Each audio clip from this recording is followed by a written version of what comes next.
casos de leishmaniose, inclusive com óbitos, trouxeram dúvidas e preocupação.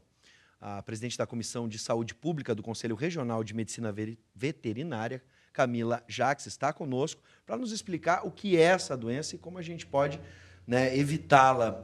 Boa noite, seja bem-vinda, doutora. Boa noite, obrigada. Bom, primeiramente, vamos explicar o que é a leishmaniose. A doença ganhou bastante visibilidade nos últimos dias, em especial por causa de mortes humanas.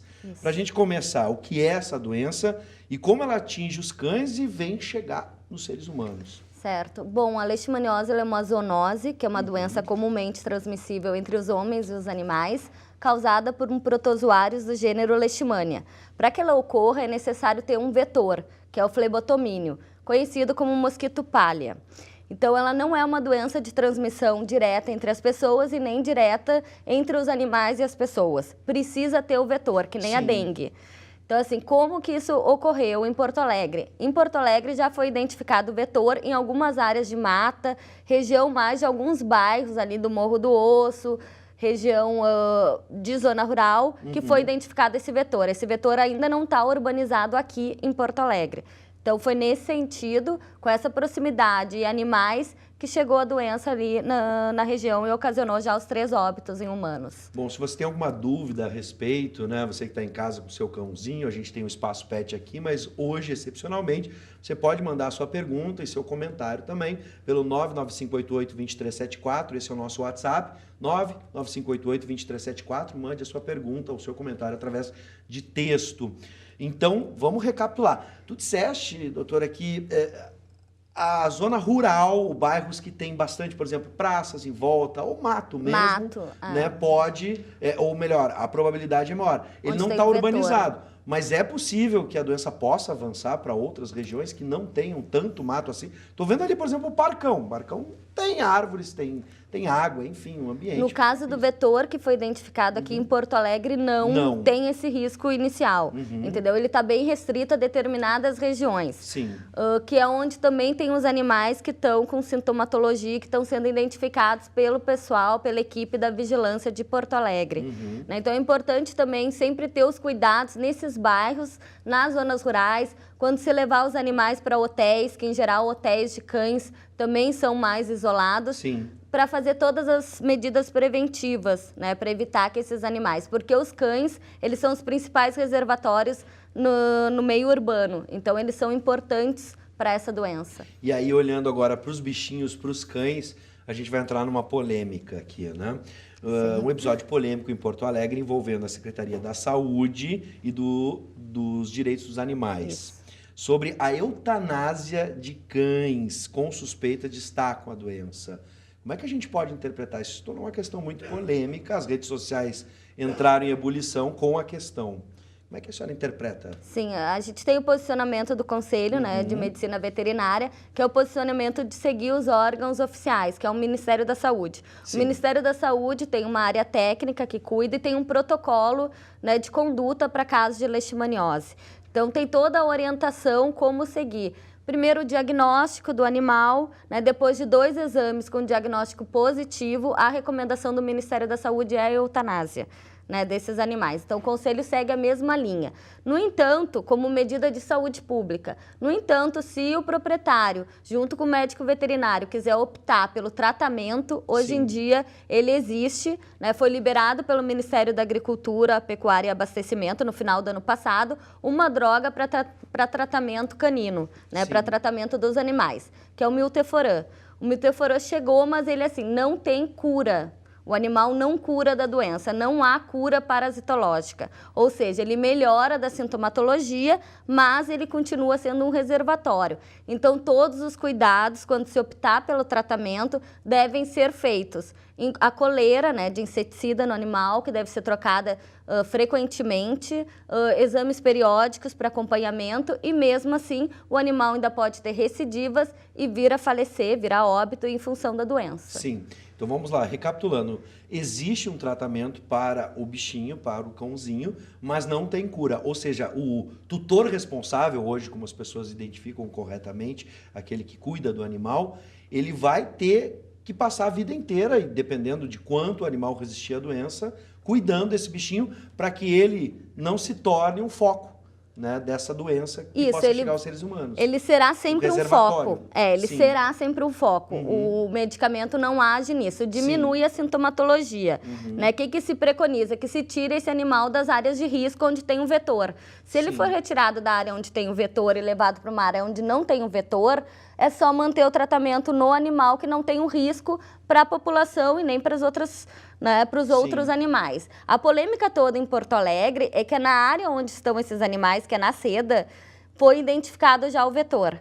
Então, assim, ali a gente tem o vetor, a gente tem os animais positivos já para a doença, alguns inclusive com terceiro exame, que alguns solicitaram, que é o exame parasitológico confirmatório. Então, já tem animais ali com todos os exames confirmatórios para essa doença. O vetor, claro que estão todos encolerados e estão em canis com tela. Mas, quando a gente fala em saúde pública, quando a gente fala em vigilância e prevenção, não existe risco zero. Então, existe sim o risco de acontecer outros graves casos, né? E é uma doença grave e tem toda a preocupação ali ainda com o Parque Saint-Hilaire, que faz todas as imediações. Porque além dos animais domésticos serem suscetíveis a essa doença, existem também animais silvestres ali que vivem no Parque Saint-Hilaire e que são suscetíveis a essa doença, como raposa, gambá, outros canídeos. Então, o que acontece? Ao a gente não cuidar também disso, a gente está colocando em risco essa fauna toda silvestre que tem no parque, porque ali não tem tratamento. Né? Se essa doença chegar nesses animais, eles vão morrer. E aí não vai ter ninguém para pedir pela saúde deles. Então, assim, a gente também tem toda essa preocupação desses animais ficarem sendo mantidos na seda, que é um local onde é uma área de risco. Então, quando houve toda a polêmica, a vigilância até colocou, vamos retirar esses animais daqui. Vamos ver para onde levar esses animais para que não feche o ciclo epidemiológico de transmissão. Sim. Nossa, o problema é muito maior do que a gente imaginava, simplesmente olhando apenas para os cãezinhos. Exatamente. A gente sabe que a ligação sentimental é muito grande hoje, né? A questão dos animais é uma questão prioritária para muita gente. Mas é um problema de saúde pública e transcende até mesmo aquela convivência entre tutor e o animal de estimação. A gente está falando agora de animais selvagens. Sim, de outros animais que são suscetíveis e estamos falando também dos trabalhadores e dos moradores ao entorno, que também estão em situação de exposição. Para a gente entender um pouco mais da doença, o que ela ataca no cãozinho e dá para a gente também trazer o que ataca no ser humano? Sim, na parte dos animais, ela pode cursar sem nenhum sintoma. Isso, então, ainda dificulta mais ainda o diagnóstico. Mas quando ela cursa com sintomas, ela também pode ter sintomas inespecíficos de outras doenças, aumento dos linfonodos, emagrecimento progressivo, sintomas que poderiam ser de qualquer outra patologia. Ou ele tem também bastante sintomatologia de pele, né, parecido com sarna, perda de pele, crescimento exagerado de unhas. Então, são vários sintomas que poderiam levar ao diagnóstico.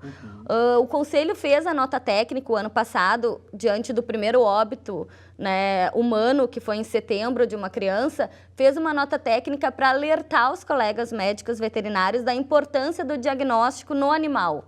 Por quê? Porque a doença no animal, ela precede a doença nos humanos.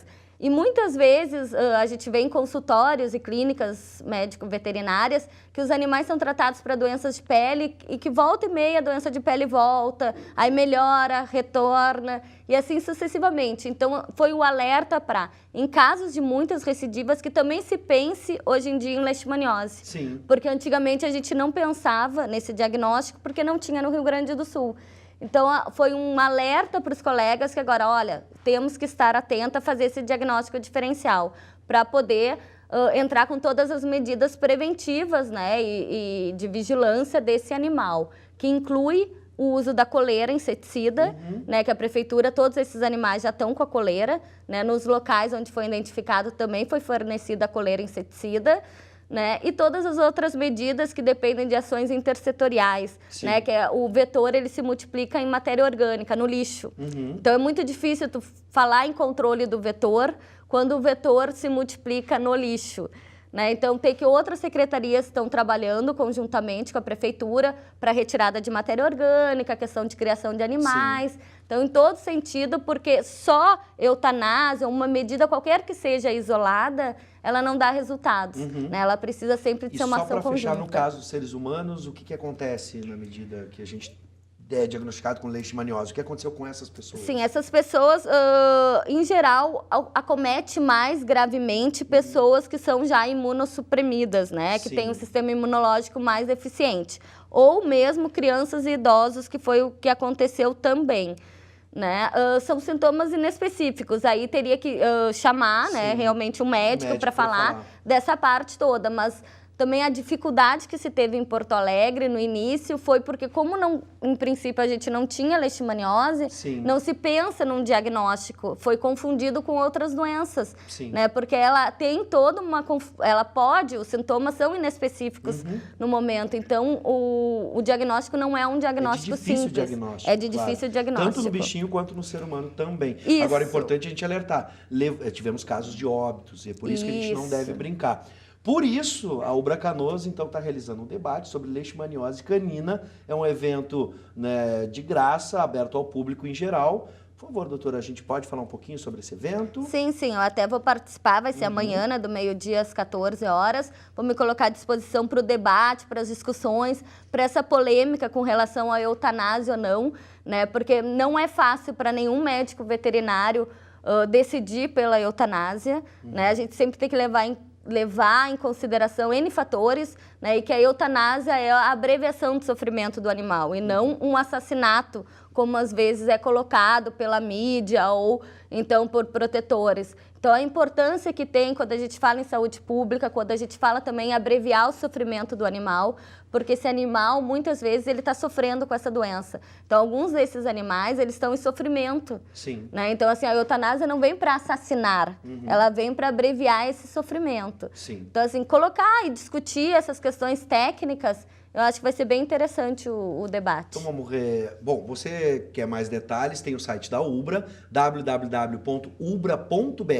Sim, é só o BR. Ubra.br, você pode acessar o site, lá tem mais informações, mas só para confirmar, a partir de que horas? Do meio-dia. Meio-dia, isso. Aqui no campus da Ubra, isso, acho Canoas. Que vai...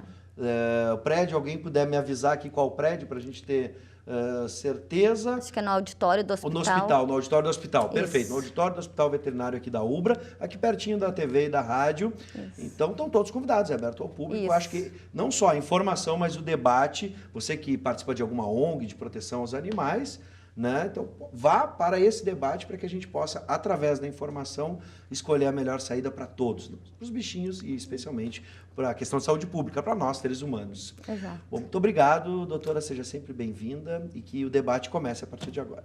Eu que agradeço poder participar e amanhã estou à disposição também para as questões e as dúvidas da população. Mais uma vez agradecemos.